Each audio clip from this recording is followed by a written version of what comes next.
Okay, so thank you Mhm. again for doing this interview. It's really it's going to be an interesting interview. I'm really Right. looking forward to talking to you, and Yeah.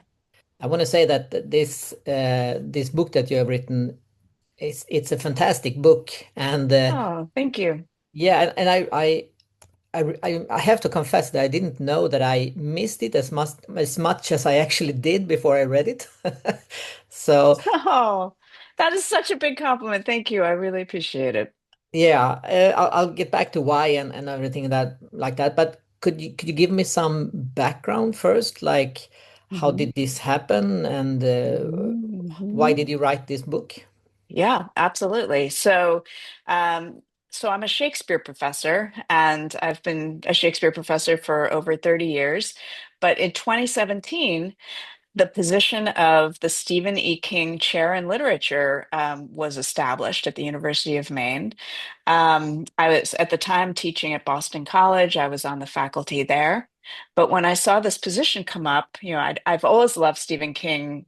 Well, not always, since the first time I read him when I was 12. Um, and the English department at UMaine was not looking for a horror specialist. They were looking for a Shakespearean. So I thought, well, I love Stephen King and I'm a Shakespearean, so I have to apply for this job.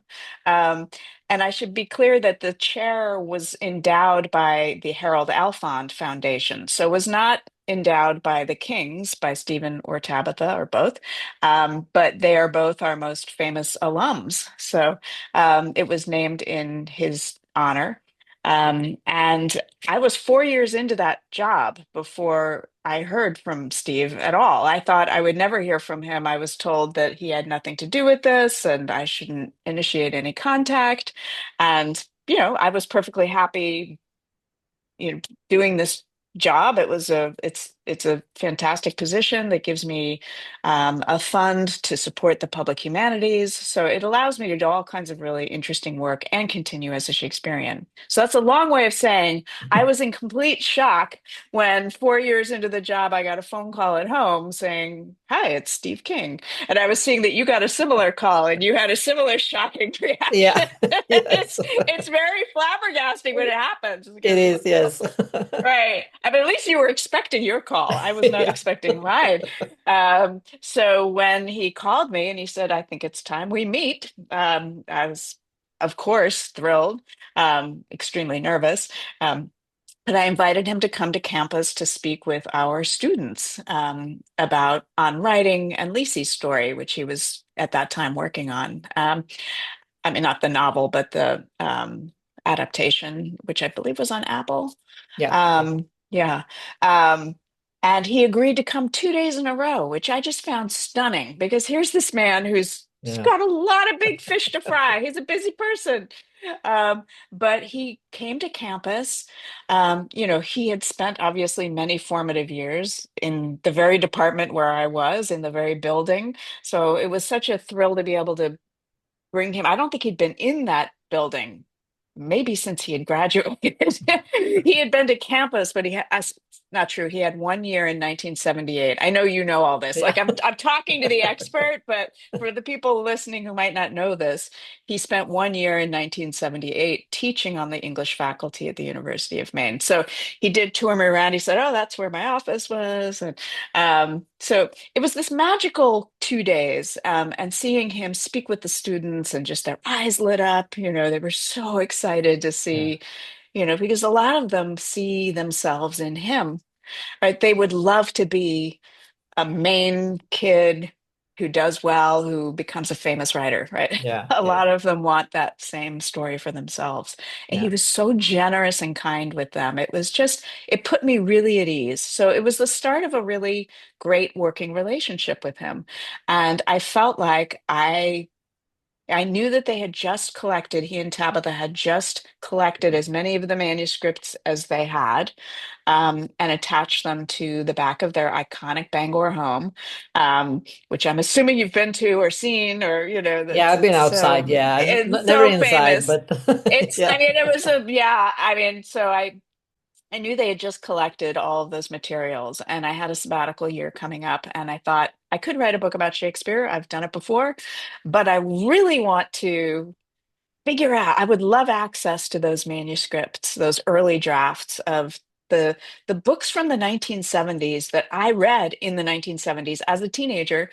Um, and I really wanted to do a deep dive and see how it was that he crafted these stories and why they were still haunting me Yeah. and why they have the effect they have on readers. And so I asked Steve and Tabitha if they'd be okay with my spending a year in there, and they said yes, which was just uh, unbelievably generous of them, um, and trusting, you know. So it came about, I think, because we had developed a mutual relationship of trust and respect. Um, they knew I wasn't going to do this to, you know, try to expose any deep, dark Yeah. secrets or do any deep psychoanalysis, you know, but I really was wanted to honor how he put the words on the page and how he crafted them. Mm. And so that was the genesis of the research I did. I didn't know yet that it would become Monsters in the Archives. I didn't yet know what the book was. I just wanted to go in and see what was there. Yeah. And man, was there a lot. Yeah, I can imagine. Yeah. I have to go back and just ask Yeah. the chair you talked about. Hmm. What is that job? What's included Hmm. in that Yeah. for us who Yeah. don't know? Yeah, absolutely. So, you know, endowed chairs are something that are, you know, it's a contribution made from an outside donor, typically, and they tend to have a mission. And the mission of this particular chair that the Alphons funded was to support the public humanities. And that really can mean a lot of things, you know. Um, but as someone who myself, you know, I have a everyday Shakespeare podcast, I've been doing writing, you know, that brings Shakespeare into more public facing kinds of spaces. I had been doing that, and I continue to do that before I took this position. So I was really drawn to this idea of, so my job, just to be, you know, includes teaching. So I'm teaching almost every semester. I'm doing committee work. I'm a member of the department and the faculty, but I do get this extra part of my job, which is to be the steward of this fund to establish different kinds of initiatives. So, for example, you know, certainly I'm bringing speakers to campus and running workshops for the students. One of the things I'm most proud of, though, that I piloted with one of my colleagues, Katie Swaha, was an internship fellowship program so that students who can't afford to do unpaid internships, you know, I can give them money so that they can, you know, our humanities students can go and do unpaid work, which is so important for, at Mm. least in America, really important for building your um, portfolio, Yeah. and helping you be marketable. So that's great because then our students who can't afford to do that typically because they need to be working, um, can do that, and they can Yeah. also help then local not non-for-profit not profits in our community. So that's been really great. So it's all kinds of different initiatives that it's made possible for me. Yeah. Yeah. Okay, so you are there at the house and you have decided that you want to Yeah. do these early books. Uh, Hmm. and I'm a bit curious, how did you do the work? Because I know you compared first and second and third draft, and you got to see the difference. And I really Hmm. loved how you found those where he just changed a word and the meaning got Hmm. all different, and Yeah. but also Yeah. that some character had changed names and stuff like that. But Yeah. did you how did you do it practically? Did you read Hmm. one Hmm.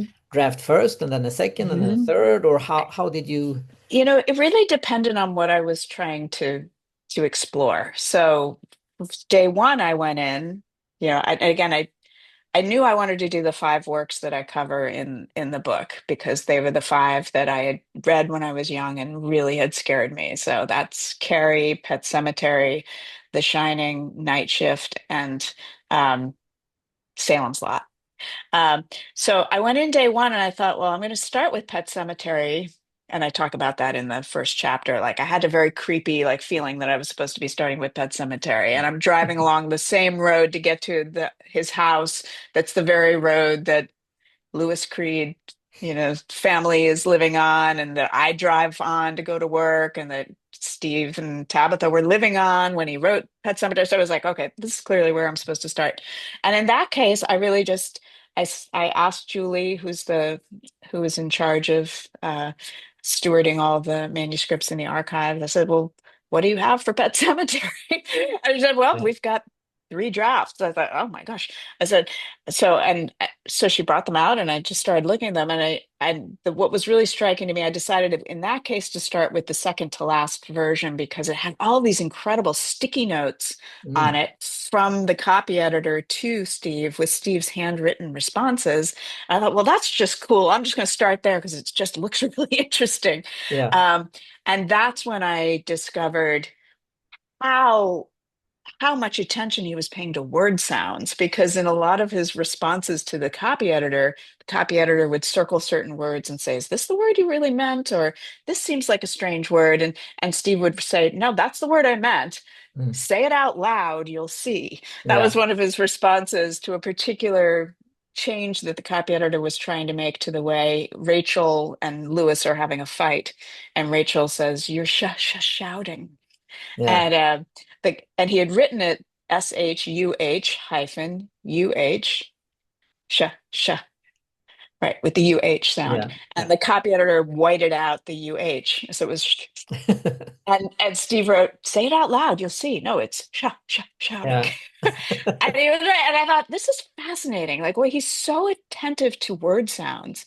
Yeah. Um, so in that case, I started there and then kind of worked my way backwards, reading draft after draft. But then I went back to the very beginning and I said, okay, well, that was cool to find out about word sounds. So now I'm definitely going to pay attention as I'm reading early drafts, like how is he crafting that particular thing? And then getting to have conversations with him along the way and ask him, Mm. and that was really fun too, because he would often confirm what I was picking up on, or, if I noticed a word like grit coming to the foreground more as he wrote and revised.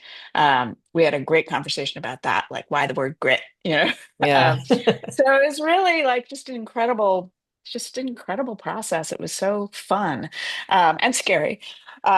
So that's a long way to your question about how I decided how to, again, it really depended on which book I was working on. I did just do one book at a time. So I would Yeah. spend a couple months with each one before moving to the next because I wanted to just deep dive and let also see what the story was that I felt like each of the books was telling, like what each of Yeah. the processes was telling about either where Steve's was at personally in his life, or what I was, that really for me, working on the night shift chapter was the most multi-layered, I would say, because that was one where, he wrote all of those stories when he was, or imagined versions of them when he was an undergraduate, when he was a student at UMaine, which I hadn't appreciated. But then I was going into the archives that are also at UMaine that have like his undergraduate literature magazine publications and his newspaper articles that he was writing.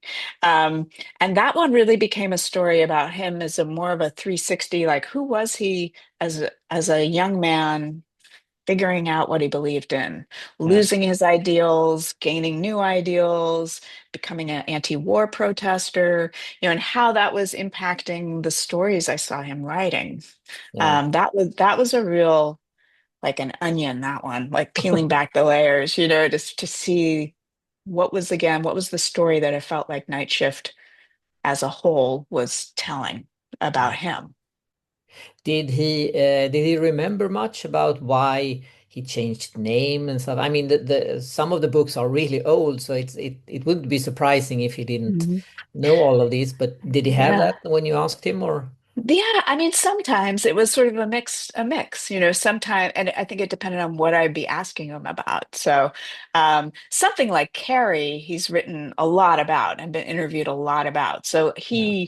he absolutely is on the record and knows why he made the changes to her in terms of like making her less of an alien. Like that he remembers.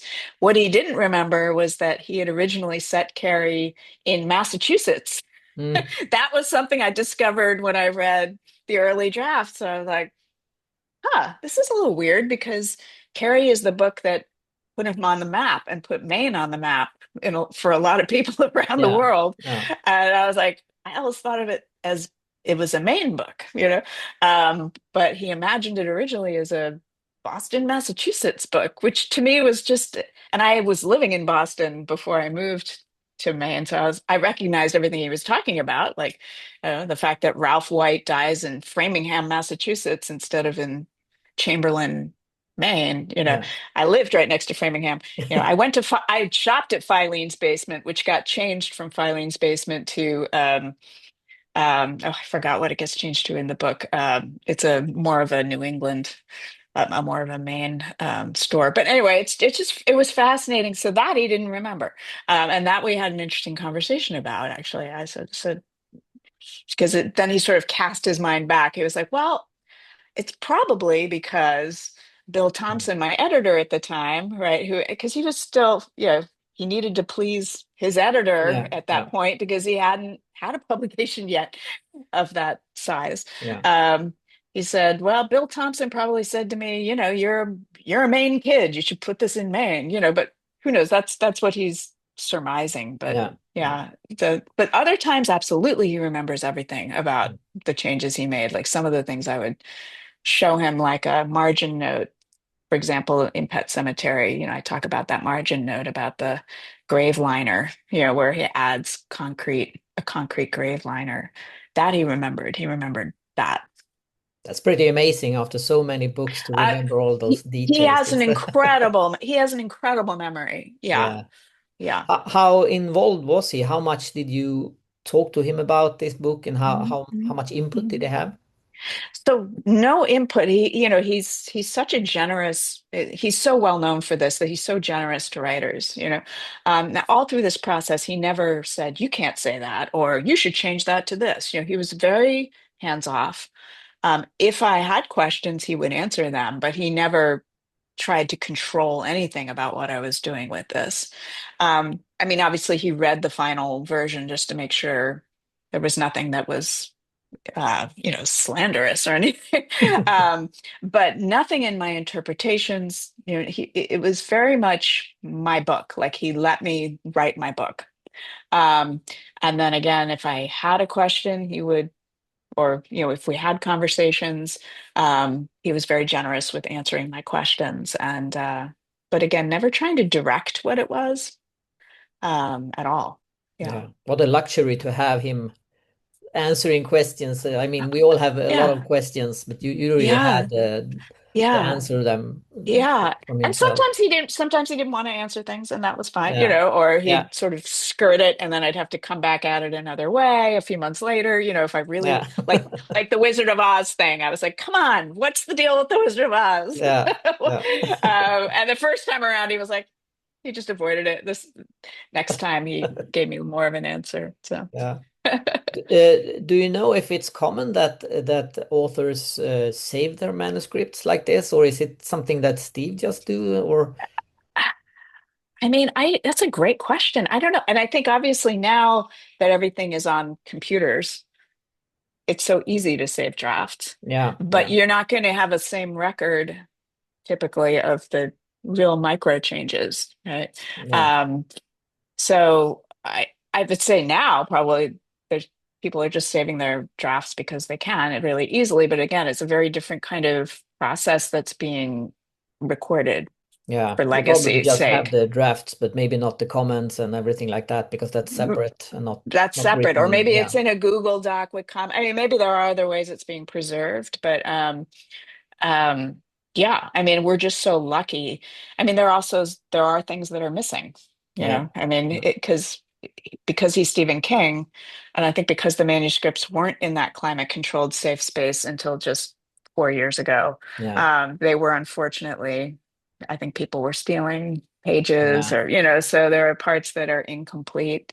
yeah. Um, How do you know, how do you handle a manuscript that's like 40 years old? Did you have like mhm. silk gloves, or how did it? No. I mean, as you mentioned, it needs to Mhm. be taken care of Needs to to be be taken care preserved. of.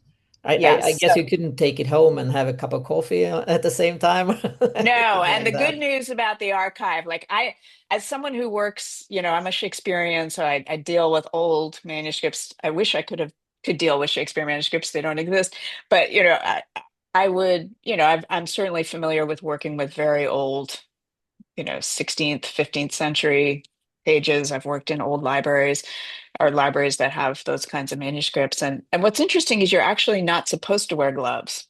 That's Mm. actually does can do more harm to pages because you don't feel what you're doing.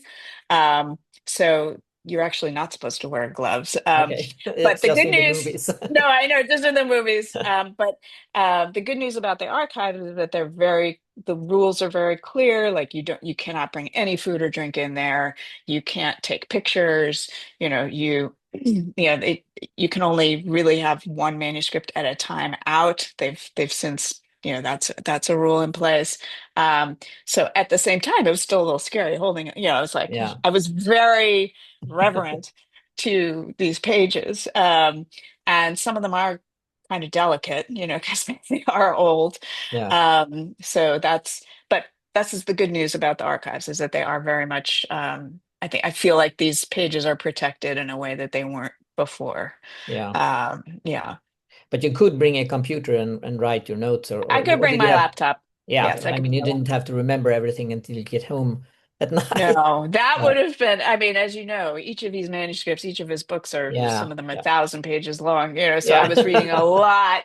And if I was reading yeah, three drafts, it was a lot of material to get through. yeah. So, and sometimes I was allowed to have more than one out at once. And that was helpful when you were asking like how I did it. Mhm. Sometimes like if I wanted to compare the woman in room 217, for example, and I wanted to see, Yeah, okay, draft to draft to draft. What's he shifting? yeah, I needed to have them laid out next to each other so that I could keep track of that yeah. and see it. Yeah. Did you read all the complete manuscript very closely, or did you just follow the like the notes and selected parts of it that you dug deeper into, or I mean, I will say I read every word of every draft for sure. wow, Um, I really felt that was important. That's why it took me a yeah, long time, is because I yeah, really wanted to make sure I didn't miss anything. And yeah, sometimes I did, and then I'd have to go back, yeah, like the dead is better that I talk about, um, I had not caught until I went back and consciously was looking back at that phrase, dead is better after I read that he really cared about that phrase, yeah, 40, yeah, 40 years later, that's the one that resonates for him. I thought I should probably go check that out. So I went back. I was like, oh, that's interesting. He had crossed out the word death mm, and written dead. And yeah, that's what really helped me again appreciate, wow, it's word sounds. Dead is better, yeah, dead is better, dead is better. Echoes in your head in a way that death is better. Death is better. It just doesn't have the same yeah. Yeah. resonance. Mm. Yeah. Yeah, as a nerd, I really think it's interesting to see all these Mhm. changes. I was happy. I read, I think it was Dreamcatcher and Mhm. a galley of Mhm. it, early version, where he had Yeah. actually put Al Gore as president, but then we know he didn't win the Oh, election, yeah. and he actually changed it. And I thought that was very exciting. So I Very, I can yeah. imagine your feelings when you read all these changes, and that's what I Yeah. mean with that. This is really my type of book. Oh, great. I really enjoyed seeing all the name changes and then how he Mhm. switched just words and how everything Mhm. developed. So Mhm. I really, really enjoyed the book. And do you have any plans on going back and doing this for more books, or is this just a one thing deal?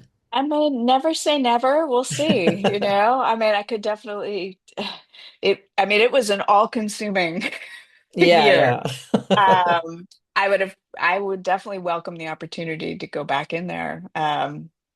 But I'd want to think really carefully about what I'd want to do and why. Yeah, Like this book has a very specific story behind it because it's the story of my own fear and my own memories of reading him as a teenager. And I think that helps the book speak to wider audiences yeah. because it's really not just, it's not an academic book, right? It's not No, about that's not how I wanted it to be. I wanted it to be a story that people could relate to, like, oh, right, I remember the feeling of reading that Mm. passage. Or um, even if I haven't read the book, yes, that is very scary. I can see how that would scare a Yeah. 12-year-old, but also how it might scare an adult, you know.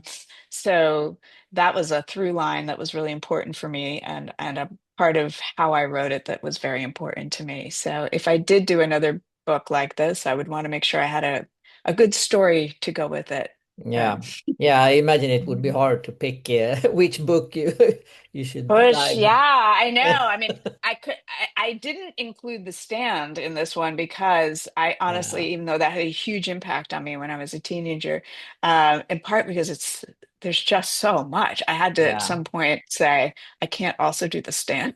It's just, and he's already talked about the changes that he made to that one, you know, Yeah. in I his think that revised. that book would be hard to do, this kind of book. It, as you say, it would probably be so many changes if you go back a couple of drafts. So it Hmm. might be impossible, but yeah. Hmm. Yeah. It says 1 year in the archive. You spent a year, but how much? I mean, you didn't go in January 1st and came out December 31st. How much time did you, was it a full-time job for you during this year, or how? It was certainly a full, I mean, I would go in about 3 days a week, 2 to 3 days a week. Yeah.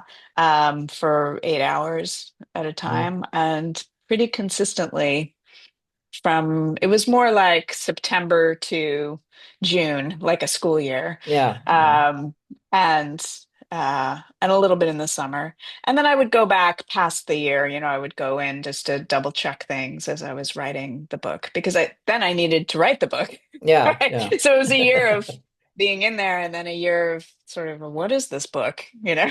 yeah, Um, and then writing it and you know the publishing contract, you know, getting yeah, everything, that yeah, piece of it in motion. So yeah. yeah.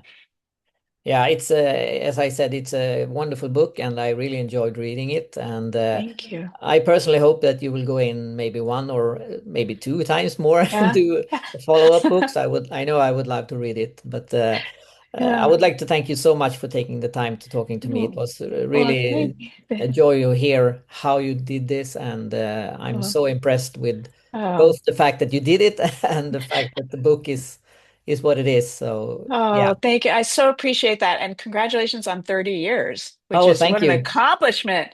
I Yeah. mean, Yeah, I didn't plan to do it this long, but yeah, it it turned I mean, out. you are the original super fan. I mean, and you're like consistently,